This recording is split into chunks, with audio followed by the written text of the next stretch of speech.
Bem, gente, boa noite. Meu nome é Jovencio Pinheiro e vamos começar o nosso webinário de como instalar o seu GPON. Eu agradeço a todos que aqui estão na reunião com a gente e nesse webinário nós vamos falar de como instalar seu GPON, certo? Nós vamos falar de realmente da prática, né? Nós vamos pegar a teoria e colocar na prática, a qual eu já tenho muito tempo fazendo isso, né? Então, eu acho que a gente tem assim, uma experiência boa para passar, várias informações legais para passar. Né? Então, vamos lá. Vamos começar o nosso webinário, tá bom? As primeiras situações de você fazer um GPON, de instalar um GPON, não é fazer não, instalar um GPON, né, são os pré-requisitos para a instalação. O que é isso? É um projeto, são os equipamentos que você vai ter que usar para a rede, para poder fazer as medições, máquinas e equipamentos, né, que você usa para poder ajudar, te auxiliar na instalação.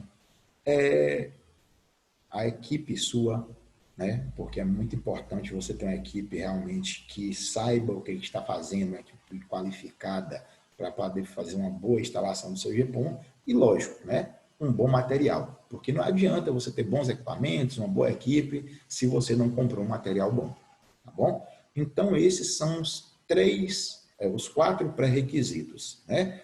Um dos requisitos aqui, nós já falamos no webinário passado, que é a questão de projeto, né? Então, quem não assistiu, né, veja nos nossos canais, né, o nosso webinário sobre o projeto, tá bom? Então, nós vamos aqui agora falar um pouco de equipamentos, né? O que é equipamentos? É uma máquina de fusão, fusão pelo núcleo, tá bom? Um clivador e um decapador de fibra, né? O porquê? E eu digo que tem que ser de boa qualidade, porque o clivador ele vai clivar a fibra. E um clivador ruim, de péssima qualidade, quando você clivar a fibra, a máquina vai fundir, vai ficar uma fibra com atenuação alta. Então, um decapador e um clivador tem que ser equipamento de boa qualidade, assim como sua máquina de fusão. Máquina de fusão, no mínimo, eu indicaria pelo núcleo. Eu não indicaria pela casca, o V-Groove, porque acaba você tendo uma atenuação maior e as máquinas hoje estão assim com preços muito acessíveis, então eu indico você comprar uma máquina que realmente faça fusão pelo núcleo, não pela casca ou pelos equipamentos V-Groove, tá bom? Então, eu indico isso. Um medidor óptico de potência, né, um power meter. Power meter é um equipamento que eu acho que todo mundo conhece, é muito fácil para quem já viu alguma coisa sobre GPON, que esse equipamento mede o seu feixe de luz, né, a potência do seu feixe de luz, ele só faz isso. Né? Um reflectômetro óptico de domínio de tempo. O que é isso? O vulgo OTDR, né? É o OTDR que é esse equipamento. Né? O que esse equipamento faz? Ele consegue medir a sua fibra e detectar onde é que está o sinal. Ou onde é que está o sinal, não. Onde está o problema dela, né? Onde ela foi rompida, em qual a metragem, se ela está alguma fissura, né? Algum problema ou alguma atenuação que esteja atrapalhando o feixe de luz passar, ao qual o power meter não consegue fazer isso. O power meter só chega na ponta, né, e você mede a potência do feixe de luz que está chegando lá, que é emitido pela OLT.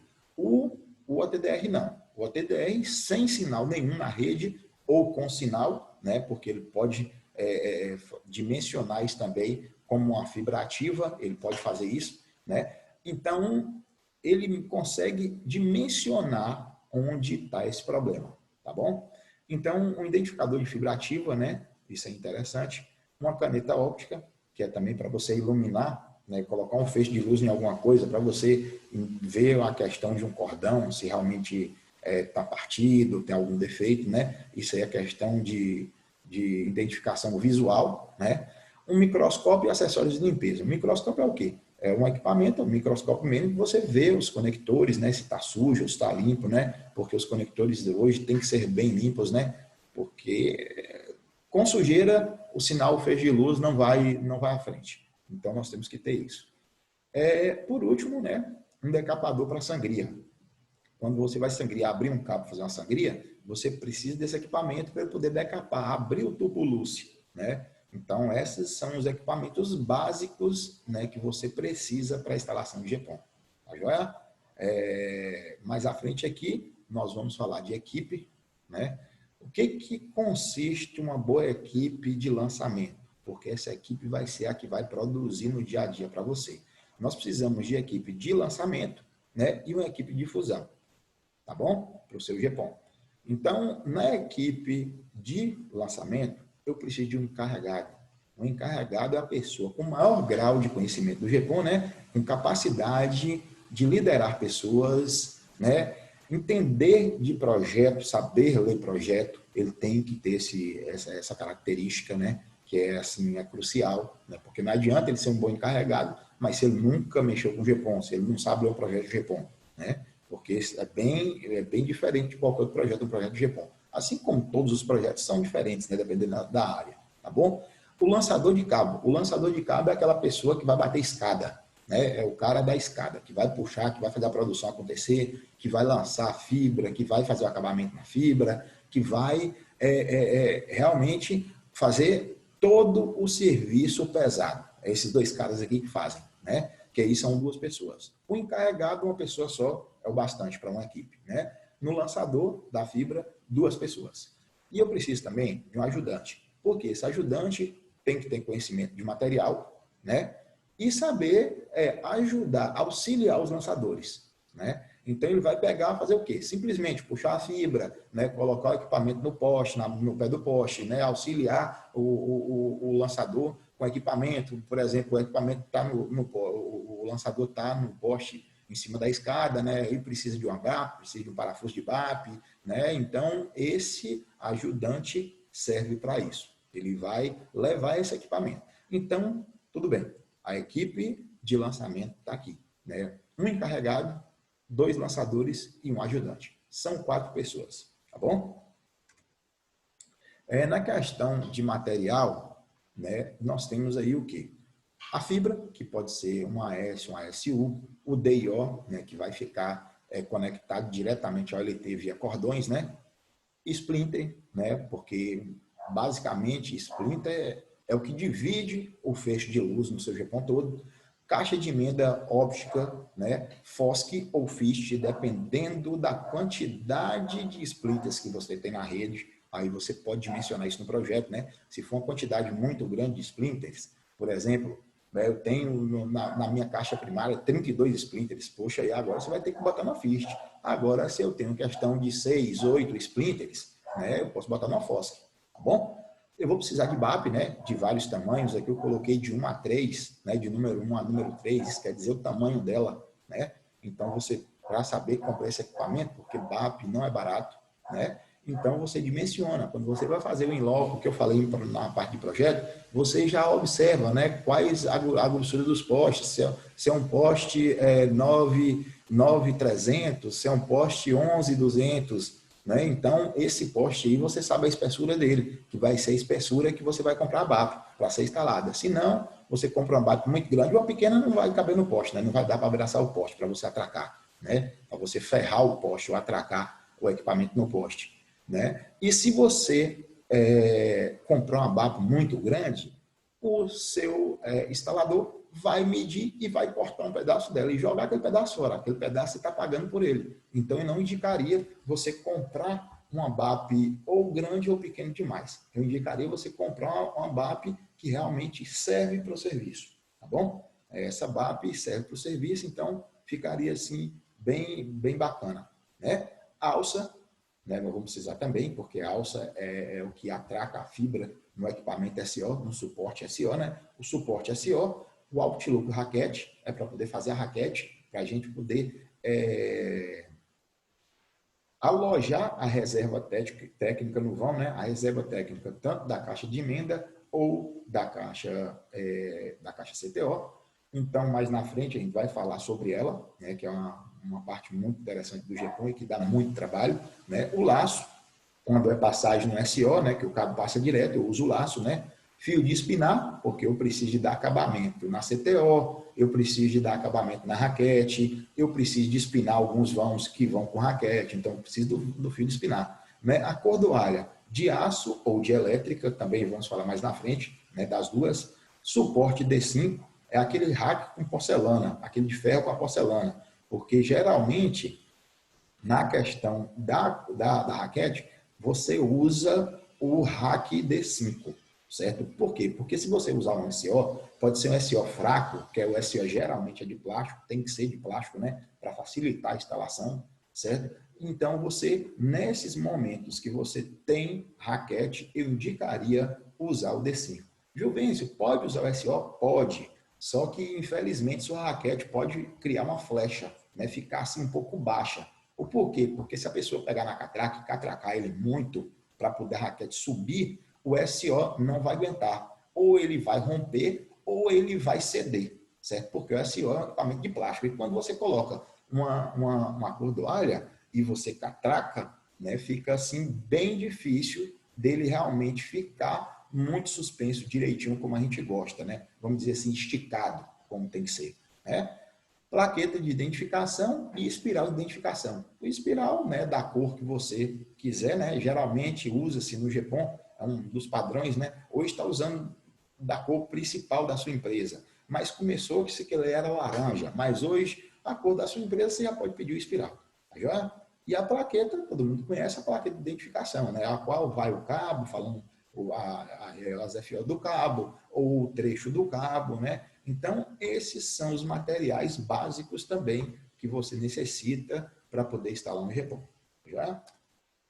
Aqui, um pouquinho aqui agora, nós vamos falar sobre a topologia de construção de rede GEPON, certo? Eu vou falar como ela funciona, para você entender um pouco. De repente, você não tem, assim, o conhecimento, é um marinheiro de primeira viagem que está aqui participando com a gente, né, de primeira viagem.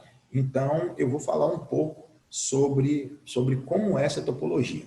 A topologia é muito simples, né? Eu tenho uma central, que é o seu POP, é o seu site, aonde vai ficar o LT. De lá para frente, eu posso sair num cabeamento de fibra subterrâneo, como está aqui, na subida do poste, né? Que é a subida lateral que você está vendo aí, e ali, dali em diante, eu vou via rede aérea até a rede de acesso do cliente, certo? A rede aérea, eu fico o seu cabo alimentando a CTO, e da CTO eu saio o drop, que é a rede de acesso do cliente, que é a rede terminal, que vai atender o seu cliente. Aí, daí para frente, é um cabo drop, né? Então, essa é a nossa topologia de rede. Todos os GPONs são construídos assim. Viu, gente? Não tem GPON construído diferente, não. Todos os GPONs passam pela mesma topologia, tá bom? Aqui agora nós vamos falar sobre um pouco sobre o lançamento do cabo autossustentado, tá bom? Eu tenho 3 situações de lançamento do cabo autossustentado, né? Eu tenho a primeira situação com SO com laço ou alça pré-formada, que o SO é aquele de plástico, que tem uma passagem muito mais simples, né? Que facilita, ele é menor, mais leve, facilita se você tiver em redes, tipo assim, numa rede que tem uma situação muito suja, né? Tem vários cabos de várias infraestruturas, de várias operadoras, então isso facilita muito para você usar o SO, porque é um equipamento leve, é só ele ABAP, né? Equipamento leve que realmente atraca muito bem.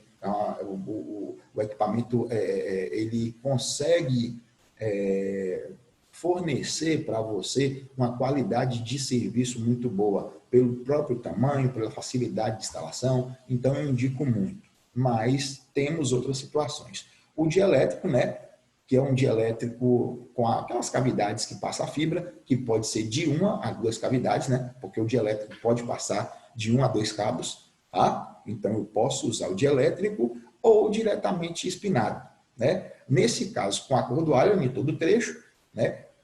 Quando se usa isso? Quando você tem mais de 3 cabos passando na sua posição do poste. Porque você tem só uma posição no poste. E de repente você está lá, passou um cabo, beleza. Passou 2, é um dielétrico duplo, né? Quando você passar 3 cabos acima de, ou 3 cabos ou mais, você tem que fazer todo o trecho espinado. Por quê? Porque você não pode usar 2 posições, passa 2 cabos seus, cada um em uma posição no poste. A Coelba não vai aceitar, né? Ou a concessionária que você, assim for, do seu estado, ela não vai aceitar isso, tá bom? Então, nós temos aí essas 3 situações de instalação do cabo autossustentável, né? Ou autossustentado, né? Que é o cabo AS ou ASU. Qual a diferença de um cabo AS para um cabo ASU? Um cabo ASU, eu tenho vários tubos Lucis dentro. Um cabo AS é o único tubo Lucis que leva todas as fibras, né? Todas as fibras estão lá dentro, né? Dentro desse cabo ASU. Vai ser só um tubo Lucis, que se forem 12 fibras, todas as fibras estarão naquele tubo. O cabo AS não, né? São divididos lá, grupo de 6 fibras, então vai ter 2, 3 tubos Lucis, dependendo da quantidade de fibras no cabo, e vão ser divididas aquelas fibras em vários tubos Lucis. No cabo ASU, volto a dizer, não existe isso, é um único tubo Lucis, tá bom? Que aí todas as fibras se encontram nele, tá já? Então falamos aqui da questão do lançamento, o que é um cabo AS, um cabo ASU, né? E das 3 possibilidades de lançamento que existem, tá? Agora eu vou falar diretamente do lançamento do cabo, certo? Porque muita gente tem muita dificuldade de fazer isso. As pessoas, o pessoal que você contrata, bota a bobina no chão, desenrola o cabo no chão, né? Puxa, estica o cabo no chão, a pessoa desenrola, joga a bobina no chão e sai desenrolando a bobina. Isso é extremamente errado. Não pode ser feito assim. Tanto que quando você desenrola um cabo de uma bobina, você vê que ele começa a se enrolar nele mesmo. E a pessoa lá na frente puxando 300 metros, né? Outra pessoa está aqui na bobina desenrolando, você não está vendo no meio do trecho, né? A 200 ou 300 metros, você não consegue enxergar que o cabo enrolou. O cabo enrolou. A pessoa da frente que está puxando o cabo, puxa o cabo, estrangula o cabo, cria uma fissura, cria uma dobra, pronto, perdeu o lançamento. O cabo, se você esticar, né, ficar no chão, pode vir um carro passar por cima, tem uma pedrinha em cima do cabo, o cara passou por cima, pronto, feriu o cabo, já era, certo? Você com certeza ali vai ser um ponto de fusão, né? Então eu não quero que você gere esse ponto de fusão, né, para poder corrigir. Ou então você vai perder o lançamento, vai perder, cortar aquele cabo naquela posição, né, e ter que fazer o lançamento de novo. Então, como é o modo correto? O modo correto é num cavalete. O cavalete aqui está em cima da carrocinha. Pode ser assim, tem várias carrocinhas, né? Que você bota o cavalete e tal, já vem preparadas para isso. Mas, se você tiver só um cavalete simples, fazer um cavalete, né? Você coloca o cavalete no chão, certo? Coloca a bobina no cavalete e puxa a fibra pela ponta, certo? Eu não vou esticar a fibra para depois esticar, tipo, 300, 500 metros para mim colocar ela no poste, não. A fibra tem que ser passada pela ponta. Por que pela ponta? Para não cruzar nenhuma infraestrutura que já esteja lá, nenhuma infraestrutura existente. Quando você estica a fibra 300, 500 metros e coloca, vai subindo ela para o poste, você com certeza vai cruzar uma infraestrutura. Isso aí é certo. Então, puxando pela ponta, você não cruza a infraestrutura. E se você cruzar essa infraestrutura, com certeza, o dia que uma outra operadora for fazer manutenção, ela vai cortar seu cabo, porque está cruzando dela, né? Acaba atrapalhando. Então, isso não é de serviço bem feito, né? Então, como é que é o lançamento? Puxa-se pela ponta, bota a bobina num cavalete, em uma localidade, certo? Pega o cabo pela ponta e vai passando nos postes. Depois do poste ferrado, né? Que vai a pessoa na frente ferrando o poste, né? E um lançador e o ajudante puxando a ponta do cabo, né? Ou o encarregado puxando a ponta do cabo, né? E o outro lançador atrás atracando o cabo, né? Passando o cabo pela infraestrutura, tá bom? Tanto que vocês podem ver aqui. Em um lado está a bobina, e no outro lado está a equipe de lançamento. Tá joia? Então tem que ser feito dessa forma. Não pode ser feito de outra forma. De outra forma, com certeza você vai ter problemas. Tá joia? Aqui agora nós temos afastamento e altura. Afastamento e altura é o quê? Da rede elétrica. A sua concessionária vai te pedir isso.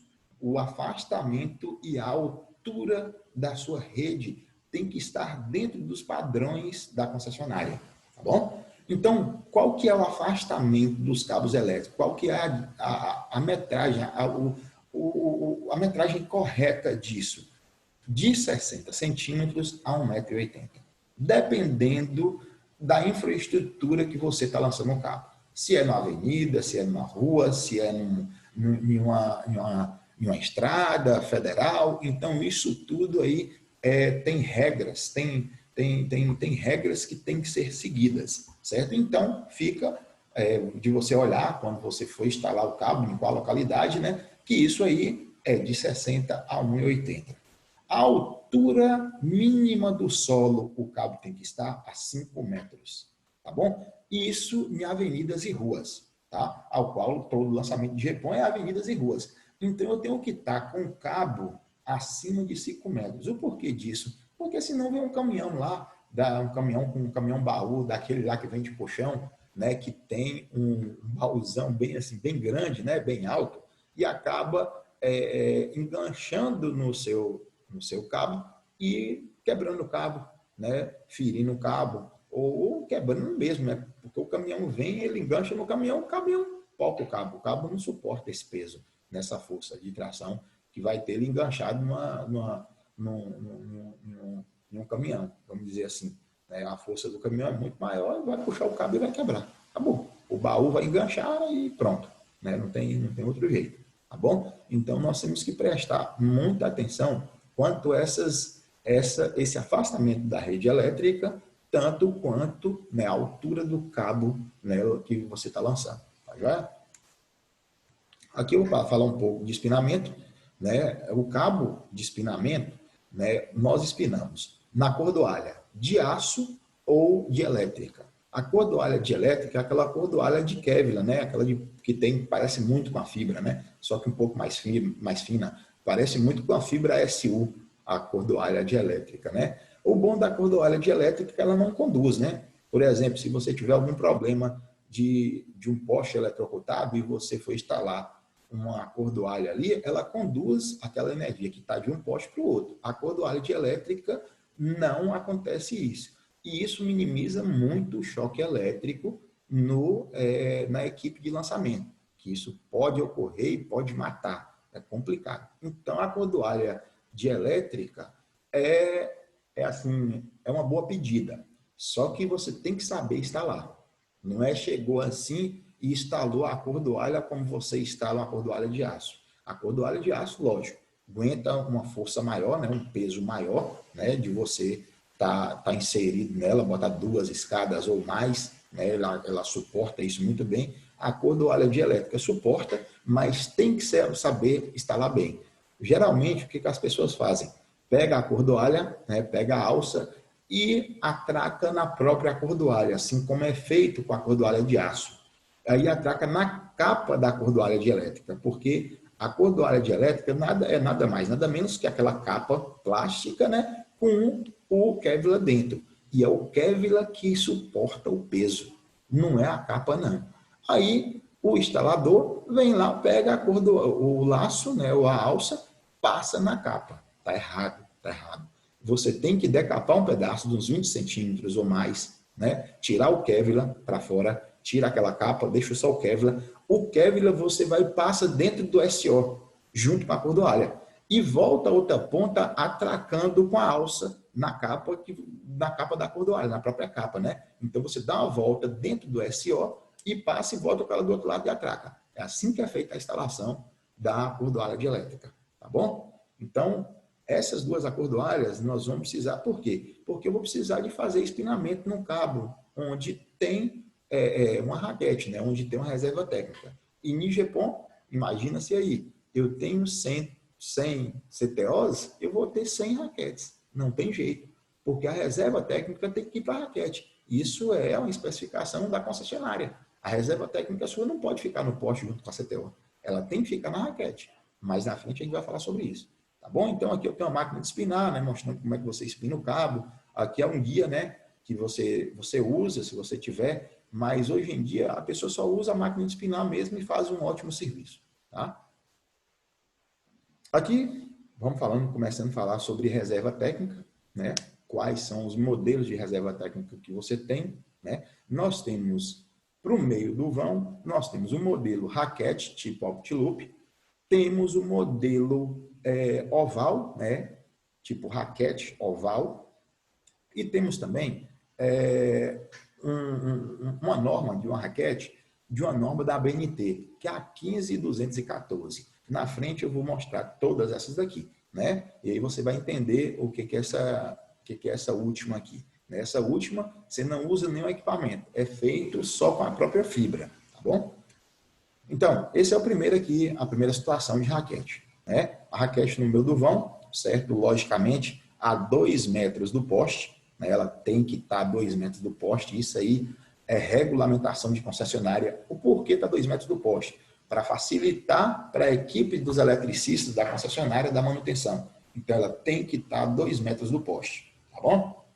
Aí nós temos a raquete, né? Ficou 2 metros, eu coloco uma raquete, depois eu dou por aí mais 2 metros de distância de uma raquete para outra, tá? A reserva técnica disso aí fica em torno de 19 metros, tá bom? 18, 19 metros, tá? Porque eu tenho que descer o cabo, eu tenho que fazer a CTO, eu tenho que deixar essa reserva técnica de 2 metros, né?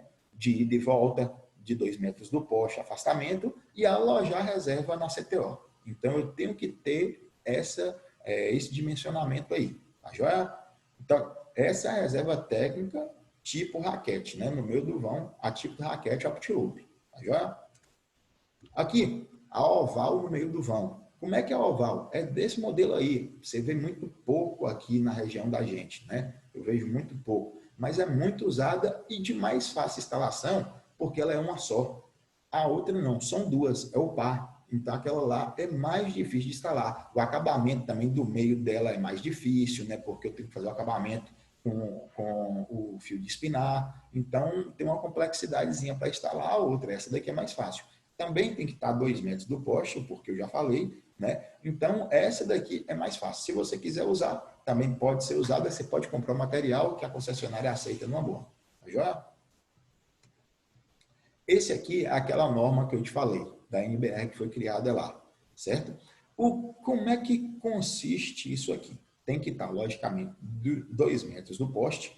Então, eu vou pegar o cabo, vou ir na frente, eu chamo essa reserva técnica aqui de gravata borboleta. Por quê? Porque se você ver, uma gravata borboleta é igualzinho a ela, igualzinho.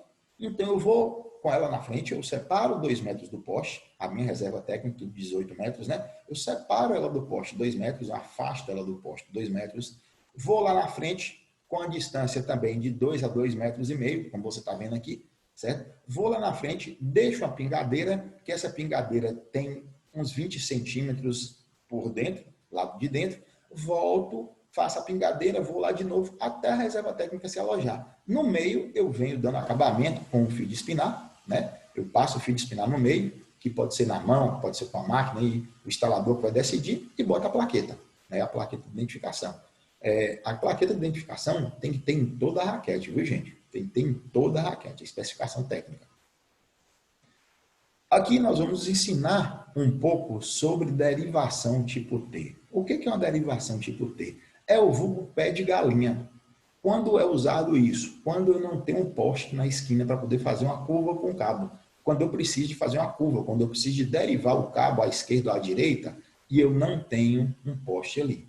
Aí eu lanço uma cordoalha fazendo um X, né, de um poste mais distante para outro, né? Mais na frente eu vou mostrar uma foto aqui que vai estar exemplificando isso, e venho, passo o cabo nela e pego uma alça, abro ela, viro para o lado esquerdo e uma alça para o lado direito com o cabo no meio. Então, isso é uma derivação tipo T. Ou, vulgarmente dizendo assim, né, no vulgo dicionário da telecomunicação, é uma derivação tipo T, né, que chama pé de galinha. Pronto. Então, o pé de galinha é isso aí, tá joia? Mas aqui na frente a gente vai mostrar um pouco sobre ele, né? Nós vamos mostrar quando usar isso aí, o porquê usar isso aí, né? Aqui também nós vamos falar do levantamento americano, né? Ou simplesmente americana, né? A pessoa chega lá e fala, tem que fazer uma americana aqui. O que é uma americana? É quando o cabo vem em uma altura na rua e eu preciso ultrapassar uma rodovia, eu preciso ultrapassar uma rua mais larga, ou o posteamento lá é mais alto, eu não posso seguir direto com aquele cabo naquela altura. Então eu tenho que levantar o cabo, eu tenho que ancorar o cabo embaixo e levanto ele até a altura que eu quiser para eu poder atravessar essa rodovia. E pode ser 1 metro, 60 centímetros, 50, 1 metro, né? Então vai depender muito da infraestrutura que você tem lá. Então é o quê? Você atraca o cabo embaixo, né? Fez esse Szinho que você está vendo no poste aí, atracou em cima, o cabo vai embora, lá no outro poste, eu atraco ele em cima de novo e faço a descida do cabo. Aí continua na mesma altura que ele iniciou, tá? Então isso aí é o americano, é o levantamento americano. certo? Significa que eu subi o cabo para poder fazer a travessia, para o cabo ficar mais alto. Por que eu preciso disso? Voltando a dizer, passa um caminhãozão grande, pronto, do baúzão lá do colchão lá, que o bicho é grande pra caramba, então, se o cabo seu estiver baixo, ele vai romper o cabo seu, ele vai jogar o cabo seu no chão. Tá joia? Aqui, mudança de direção, que é também o pé de galinha, que aqui agora eu vou exemplificar o pé de galinha. Você está vendo aí, eu tenho um poste à esquerda, um poste à direita, um poste acima e um poste abaixo. Só que nenhum desses postes estão na esquina onde o cabo curva, que eu precisaria que ele estivesse na esquina para eu poder fazer a curva, né? Assim como eu não tenho ele, eu faço o lançamento na cordoalha, né? Vocês estão vendo aí a cordoalha, né? Espino um pedaço, faço o lançamento do outro e venho e curvo o cabo. Faço a curva com o cabo, certo? Isso aí faz a curva com o cabo como? Uma derivação, né? Só que uma derivação dessa aqui é mudança, né, de direção. Eu vou mudar a direção do cabo, tá bom? Então, nesse xizinho aí, nesse encontro da cordoalha aí, é que eu uso, né, para poder fazer a curva do cabo, sem o poste. Então, fica suspenso, fica um serviço bacana, fica suspenso o meu cabo, né, e seguro, mas eu não usei o poste, eu não tive o poste para me auxiliar nesse serviço aqui, nesse lançamento. Tá já? Aqui, nós vamos falar um pouquinho sobre CTO, né? Sobre a instalação da CTO. Como é que ela tem que ser afixada, de qual forma, né? Eu tenho dois modelos para fixar. Eu posso afixar com a BAP, né? Todo mundo já sabe o que é uma BAP, né? Ou com 2 pontos com a fita de Fusimec, ou a fita de inox 19 por 08, que é a fita da Fusimec. Que aí agora eu tenho 2 pedaços, né? A qual eu vou mostrar aqui na frente, exemplificar, e coloco na Fusimec, que é o equipamento que aperta essa fita, vem o fecho, coloco o fecho, atraco a CTO no poste, tá bom? Isso aí é o modo correto de ser feito. Tem gente aí que usa espinar, tem gente que usa fita Hellerman, então isso aí não é usual, certo? Eu já vi gente usando aquela fita Hellerman, uma grandona. Velho, isso aí não vai ficar bem afixado a CTO. Quando você for dar uma manutenção, quando você for instalar um cliente, ela vai ficar balançando. E se ela ficar balançando, vai ser um serviço muito mal feito. Tá bom? Bem, aqui agora vamos falar um pouco das situações quando você não pode instalar uma CTO. Porque eu tenho que prestar muita atenção, porque você acha que em todo poste pode instalar CTO? Não. A concessionária não aceita, né? Então, eu tenho que ter essas premissas aqui de instalação já na cabeça. Porque se eu cheguei para deixar no projeto lá, porque no projeto não fala qual que é o poste, o que vai ter lá no poste. Na hora que você chega lá, que você vai ver que tem transformador, que tem um atendimento de terceiro, que tem uma chave, né? Então, você tem que observar isso na hora do lançamento e modificar, né? Bota um poste à frente, bota um poste atrás, vai lá fazer as builds no projeto, para poder asbuildar o projeto depois, para estar no projeto como foi executado, né? Então, vamos lá.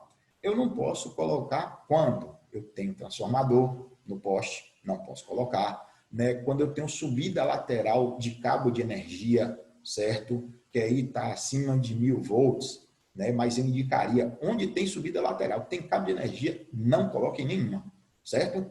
Seccionamento, aterramento da concessionária, certo? Também não indico você colocar em nenhuma, né? Onde tem seccionamento e aterramento da concessionária, que é aquele aterramento grande, certo? Eu não indico você colocar, né?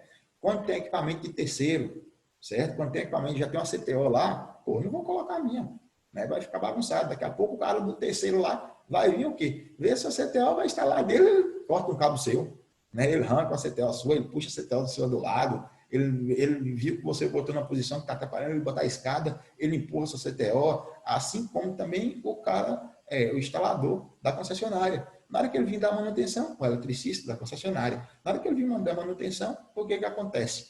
Ele vê lá aquele tanto de equipamento, aquele tanto de CTO, ele vai meter a escada em cima.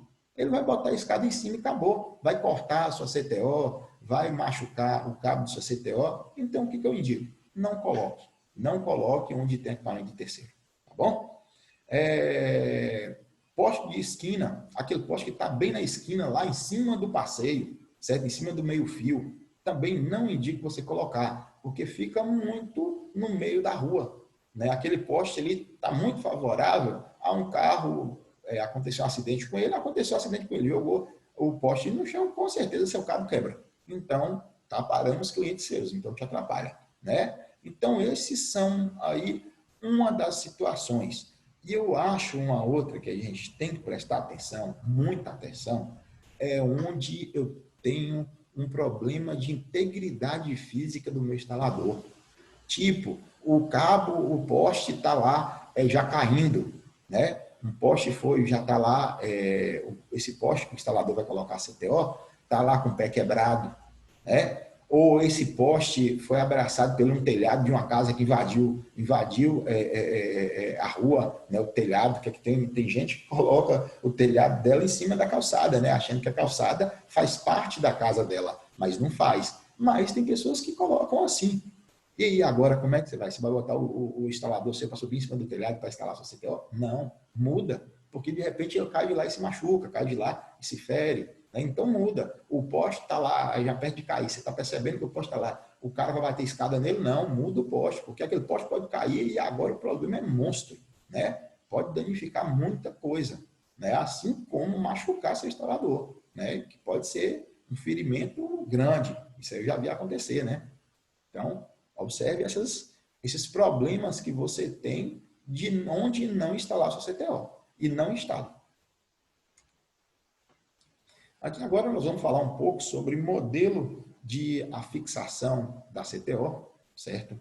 Você pode ver que eu tenho dois modelos aqui.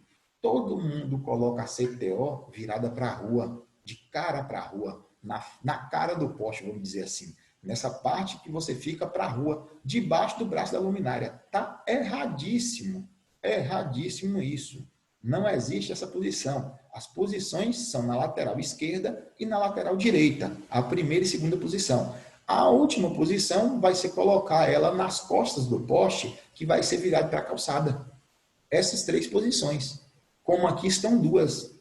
Você vê aqui as duas posições, certo? Você vê uma posição aqui, né, que eu estou aqui à frente, estou de frente para o poste, né? Estou de frente para o poste e ela está do meu lado esquerdo.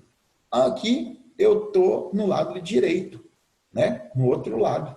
Então, isso que é uma instalação correta de uma CTO. Não existe como você instalar uma CTO diferente. Você colocar na frente do poste. Colocou na frente do poste, pense sempre no eletricista da concessionária. Quando ele vir para dar aquela manutenção, ele vai bater a escada em cima da CTO e, quando muito pouco, cortar a sua CTO. Ou corta a Fusimec aí, está lá com um monte de cliente. A CTO está fixada. Ele vem e corta a fita da Fusimec, que afixa a CTO. Cortou, a CTO vai ficar balançando. Balançando, os clientes vão tudo desconectar. E aí, agora, como é que faz? Tá bom? Então, tem que ser afixada na posição correta. Não pode ser na frente do poste. Eu tenho as duas posições laterais do poste, lateral esquerda e direita, e tem as costas do poste, que é virado para onde? Para a calçada. Tá bom? Então, essas são as posições. A primeira e segunda posição e a última posição, que é a da costa do poste, que eu posso usar. Tá joia? Nunca coloque em outra posição. Nunca coloque na frente do poste, na cara do poste. Tá joia? Aqui agora, nós vamos falar um pouco aqui de identificação da CTO. Porque toda CTO tem que ser identificada. Não tem como você criar uma rede e não identificar, muito bem identificada a sua CTO. Porque se você não fizer isso, velho, você não vai saber nem como você vai instalar seu cliente, né? Porque você não vai saber qual a CTO que você tem que instalar ele, e para dar manutenção, você não vai encontrar a CTO. Imagina aí uma rede com 500 CTOs. Como é que você encontra? Né? Difícil isso. Então, nós vamos ter em cima, né, na parte de cima da CTO, nós vamos ter o nome da operadora ou do provedor, certo? Então, eu vou ter nessa parte de cima, nesse primeiro momento. Embaixo, eu vou ter o nome do armário, né, ou do POP, assim como você queira. Vou dar um exemplo da operadora, Serconet, beleza? É o nome da minha operadora, é o nome do meu provedor. O nome do armário, vamos dizer que é o C01. O C de Sercom, 01 é que é o primeiro OLT minha. Ou se eu tiver outro OLT na mesma situação, na mesma rede, eu tenho um C2, a OLT 2 minha, certo? Então, você conseguiu entender isso aí. O nome do armário é o nome da sua OLT.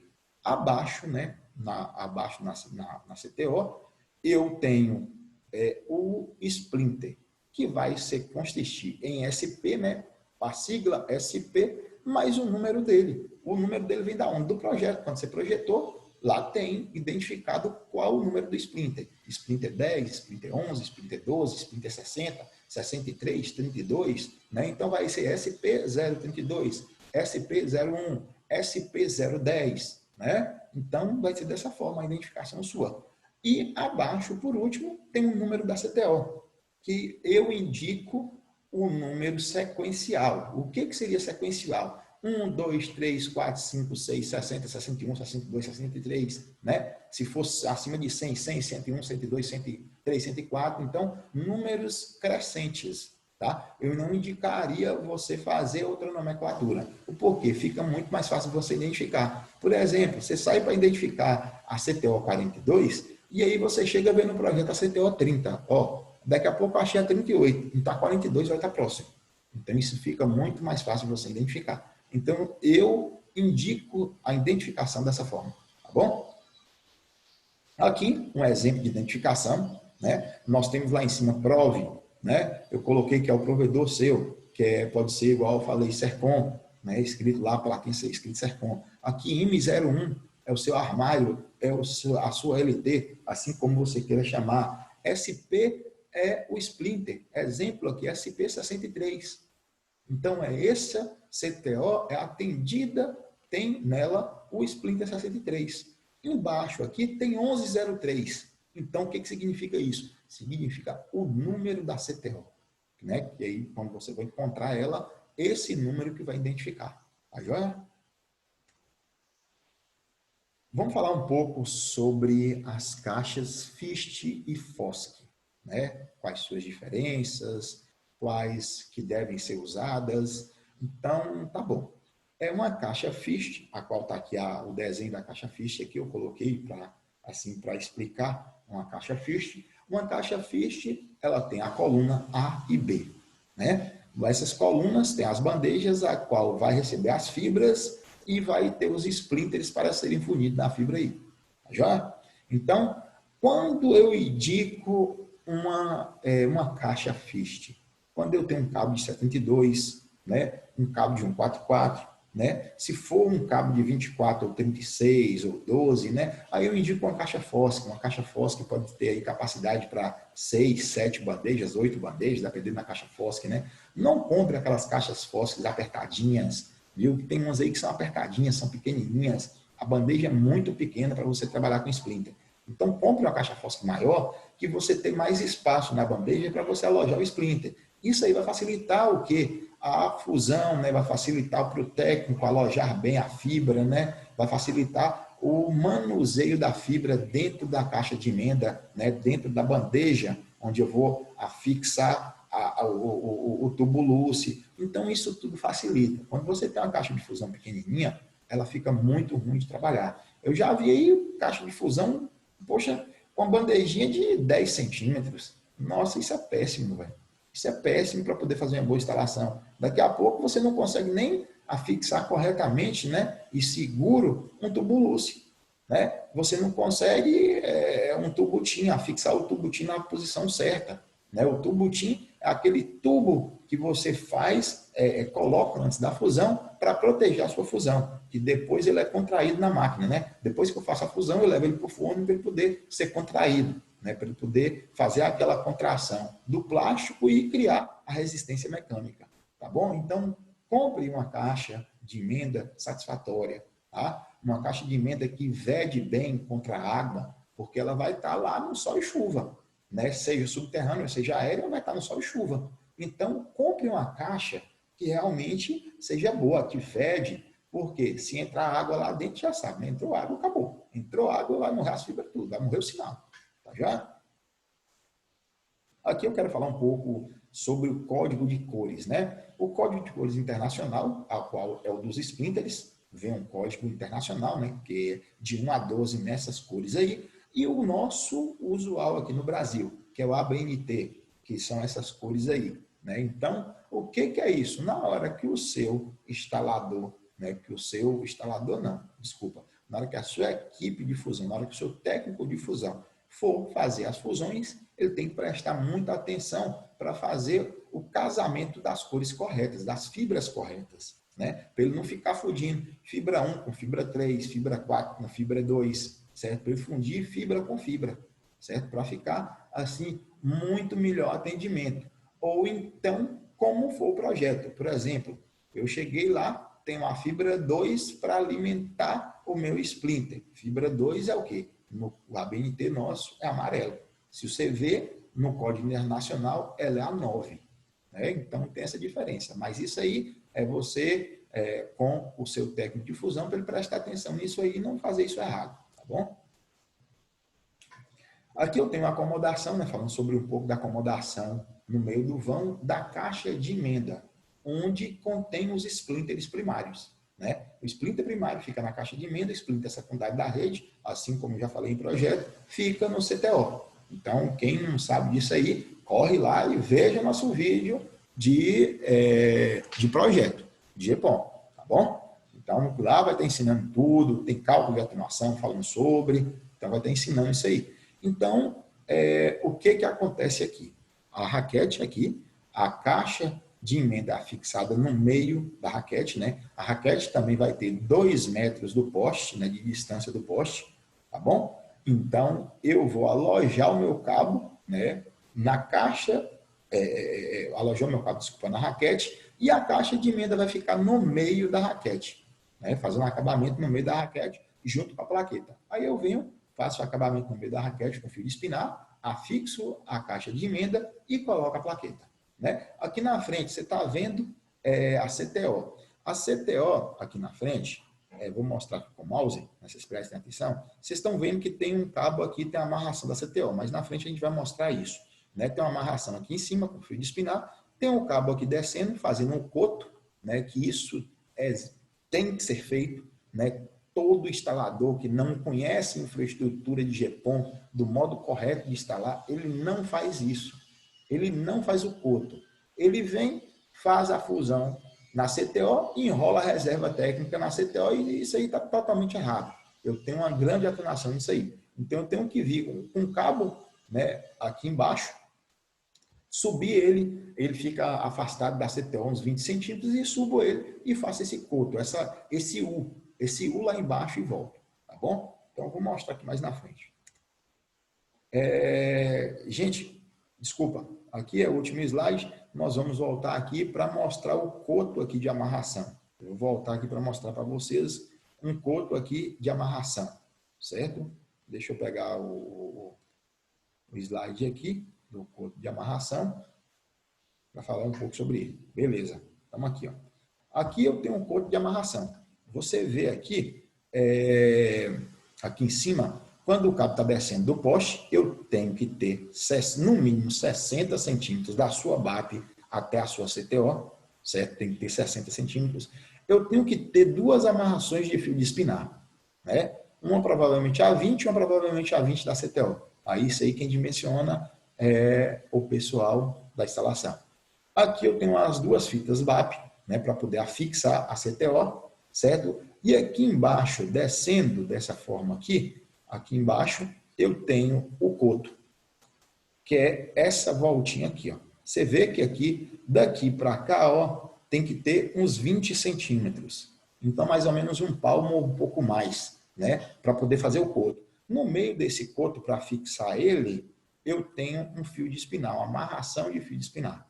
Aqui eu tenho a plaqueta de identificação do cabo. Tem que ter essa plaqueta de identificação. Tá bom? Então, aqui eu falei para você do coto. Tá joia? Então, gente, com isso aqui, nós estamos chegando ao fim do nosso webinário. Foi um prazer estar com vocês aqui, certo? Eu achei, assim, muito legal estar aqui distribuindo essa informação, né? Fazendo a distribuição dessa informação. e gostaria que vocês seguissem lá no nosso Facebook, no nosso Instagram, no nosso YouTube, né? Sercon Networks, tá bom? Nós vamos ter, assim, vários vídeos lá, já tem falando sobre o projeto GEPON, falando sobre GEPON, tá joia? Então, agradeço quem esteve aqui no webinário, meu muito obrigado, né? Nós vamos fazer mais outros webinários aí para frente, né? Semana que vem nós temos live, então acompanha a gente aí, tá bom? Nos nossos canais. Valeu, gente, um abraço.